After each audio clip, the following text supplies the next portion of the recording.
Hi అండి. ఆలు fry చేసుకుందాము. ఫస్ట్ అయితే కుక్కర్లోని ఒక 4 ఆలుగడ్డలు తీసుకొని ఉడికించుకుంటున్నాను. కొద్దిగా వాటర్ పోసి హైలో పెట్టి 2 విజిల్లు వస్తే సరిపోతుంది. చేయడం చాలా ఈజీ. మా ఇంట్లో పప్పు ఉన్న రసం ఉన్న ఆలు ఫ్రై అంటే చాలా ఇష్టపడతారు. ఇలాగే కాదు, మనం ఆలు 65లకు కూడా చేసుకోవచ్చు. ఆ వీడియో మొన్ననే పెట్టాను, మీకు ఎవరికైనా కావాలంటే చూసేసుకోండి. ఇలా పైన పొట్టంతా కూడా తీసేసుకొని మీకు ఏ సైజులో కావాలో ఆ సైజులో ముక్కలు తరిగి పెట్టుకోండి. ఉడికించిన ఆలు కాబట్టి కొంచెం పెద్ద ముక్కలు అయితే మనకి మెత్తగా పేస్ట్ లాగా అవ్వకుండా చక్కగా ఉంటుంది. నేనైతే పెద్ద సైజుగా ముక్కలు అయితే కట్ చేస్తున్నాను. ఈరోజు మామిడికాయ పప్పు చేశాను. దానికి సైడ్ డిష్గా పెట్టుకుంటే బాగుంటుంది.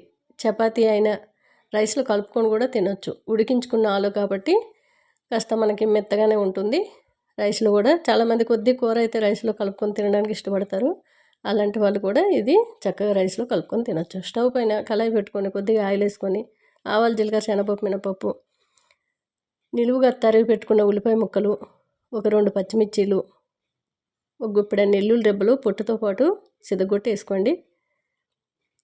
కరివేపాకు వేసుకొని బాగా కలిపేసుకొని కొద్దిగా పసుపు వేసి ఇప్పుడు ఆలు కట్ చేసుకున్నదంతా కూడా వేసేసుకోవాలి.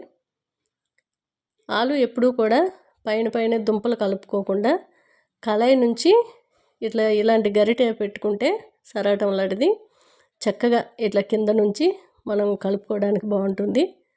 మీరు ఎంత కారం తింటే అంత కారం వేసుకోండి.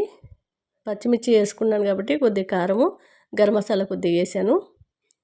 ఇట్లా కళాయికి అతుక్కోకుండా కళాయి నుంచి చక్కగా కలుపుతూ ఒక 2 సెకండ్లు మూత పెట్టుకుంటే ఆ ఉప్పు కారం అనేది చక్కగా పట్టి టేస్ట్ బాగుంటుంది.